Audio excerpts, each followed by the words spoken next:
under 18, in which case submit a picture of something that represents teaching to you. The FBI doesn't look kindly upon 46-year-old men asking minors to send pictures of themselves on the internet. I don't want to get in trouble. And thank you very much. I'm going to do one final poem, and maybe I will see you tomorrow night at 7:30 here. Oh, and I have books and this pen and some CDs and some other stuff to sell you like a drug pusher. See, I come out using a free sample. Thank you very much. Here's my final poem. This is called Tony Steinberg, brave 7th grade Viking warrior. Have you ever seen a Viking ship made out of popsicle sticks and balsa wood? Coils of brown thread for the ropes, oars made out of chopsticks, and an authentic red and yellow striped Viking sail made from a ripped piece of a little baby brother's footy pajamas? I have. He died with his sword in his hand, and so went straight to heaven. The Vikings often buried their bravest warriors in ships, or set them adrift and on fire, a floating island of flame, the soul of the brave warrior rising slowly with the smoke. In order to understand life in Scandinavia during the time of the Middle Ages, you have to understand how the Viking ship was constructed. So here's what I want the class to do. I want you all to build me a miniature Viking ship. You've got 2 months to complete this assignment. You can use whatever materials you want, but you have to work together like warriors. These are the projects that I am known for as a history teacher, like the Greek Shield project, or the Marshmallow Castle project, or the medieval castle of chocolate cake. Actually, that one was a disaster, but there was the Egyptian pyramid project. Have you ever seen a family of 4 gathered around a card table after dinner, each member of the family holding on to one triangular side of a miniature cardboard Egyptian pyramid until the glue finally dries?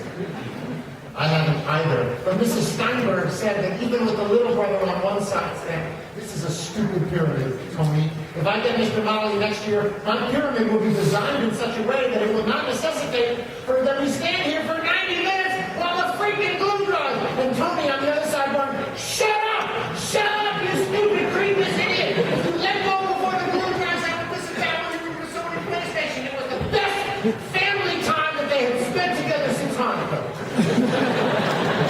He died with his sword in his hand, and so went straight to heaven. Mr. Molly, if that's true, if a Viking died with his sword in his hand, he went straight to Valhalla, and if you were like an old Viking and you were about to die of old age, would you keep your sword right by your bed so if you ever felt like, "Uh-oh, I think I'm about to die of old age," you reach out and grab your sword and still go to Valhalla? Do you think anybody ever, like, do that? If I were a Viking god, I don't think I would fall for that. But if I were an old Viking about to die of old age, that's exactly what I would do. You're a genius. He died with his sword in his hand, and so went straight to heaven. Tony Steinberg had been missing from school for 6 weeks before we finally found out what was wrong with him. And then the 12 other boys in the class whispered the name of his disease as if you could catch it from saying it too loud. We'd been warned. The head of the middle school had come to class and said, "Tony is going to try to come to school on Friday for a visit, but he's had a rough time. The medication he's taking has made all of his hair fall out." So nobody stared, nobody pointed, nobody laughed.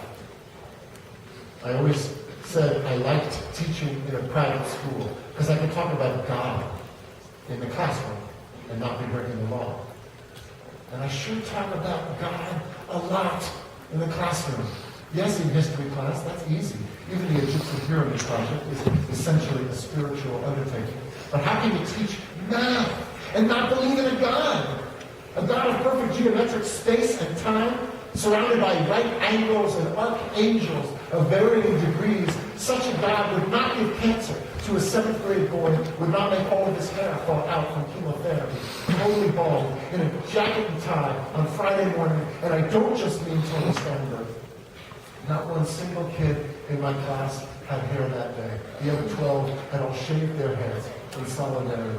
Have you ever seen 13 bald-headed 7th graders in jackets and ties, all of them staring at each other, all of them pointing, all of them laughing?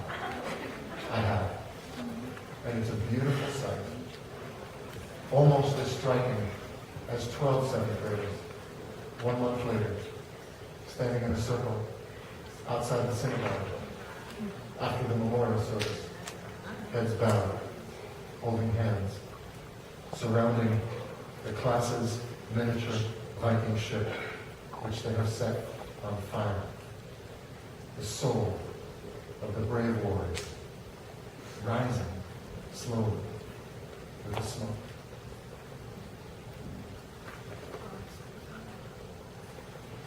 Thank you.